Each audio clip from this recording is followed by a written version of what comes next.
Today I'm going to put some instant coffee under the microscope because I found some strange white fluff on the instant coffee grains and I wanted to figure out what they are.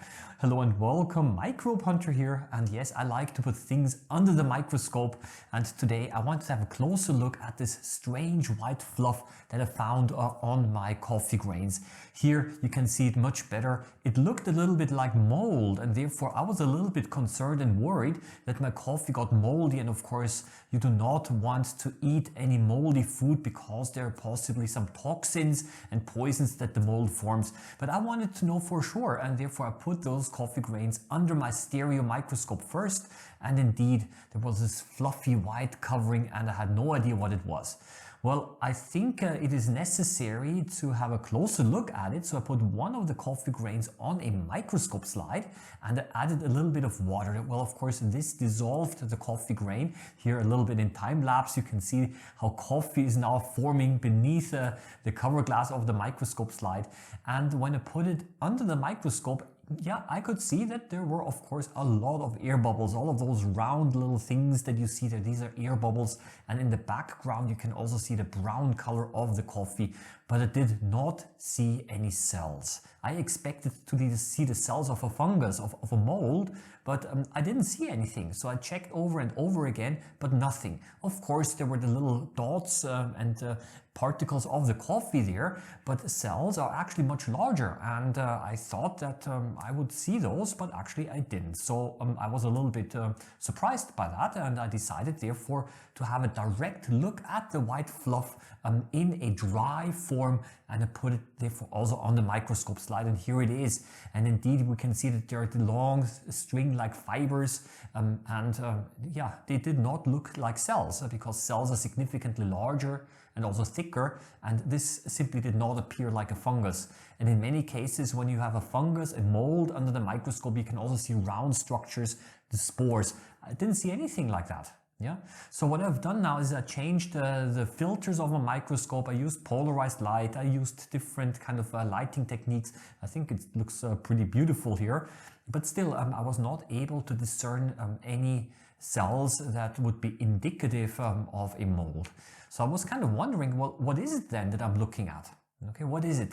And then I remembered that when it was mixed with water, I was not able to see those structures. Now why is that?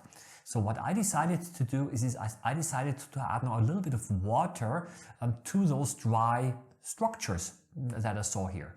And then I wanted to see what happens when it mixes with water. And this is what I'm doing right now. So watch carefully. I'm now adding a small drop of water, and you should be able to see now how the water flushes everything and carries away some of those little fibers. But actually, yeah, some of them also start to disappear. And this is when I realized that, of course, we're not looking at fibers, we're not looking at cells, of course, but most likely these are crystals. And the crystals, they dissolved as soon as they got in contact with the water. Very interesting and fascinating. So I, of course, looked at everything using polarized light, and I was kind of wondering, well, if these are crystals, what crystals could they be? And is it then also possible to recrystallize those structures? This means when the water evaporates, are those crystals then also reappearing? Well, as a matter of fact, yes, and this is also something that I tried, and I allowed the water to evaporate, to dry up, and then I was able to see that some of those crystals again started to form very beautifully. But of course, still the question remained, where do they come from and why are they on my coffee? But before I was able to find a solution and to find an answer, and yes, there is an answer, which is, I think, much more interesting than if it were mold. I just want to show you now some of those crystals reappearing right now. See, now the microscope slide starts to dry up, and as the water evaporates, the crystals start to form again. And here, this is again in time lapse. And this is a very, very strong evidence, of course, that we're not looking at cells, we're not looking at something alive, but indeed some kind of a substance which is able to form those beautiful crystals. Well, I would like to give you now the answer. I know what it is, of course. The white covering on the coffee, these are crystals of caffeine. As a matter of fact, I did a control check.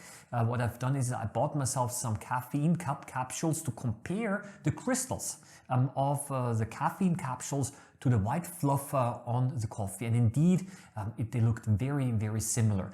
And if you're interested in watching this video how I put pure caffeine under the microscope, well then at the end of this video I'm going to put a link to that other video here as well. And this is what I was able to find out. I mean, these are now pure caffeine crystals. You can see how they're forming as the water evaporates. I think very beautiful. And you can see that the crystals actually indeed look exactly the same as those that I was able to find on the coffee grains.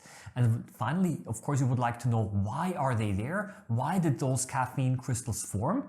Well, the answer is because the coffee was relatively old, and I opened the jar already many times, and this allowed moisture to go into the jar, and because of the moisture the caffeine was able to dissolve and was able to deposit on the surface of the coffee.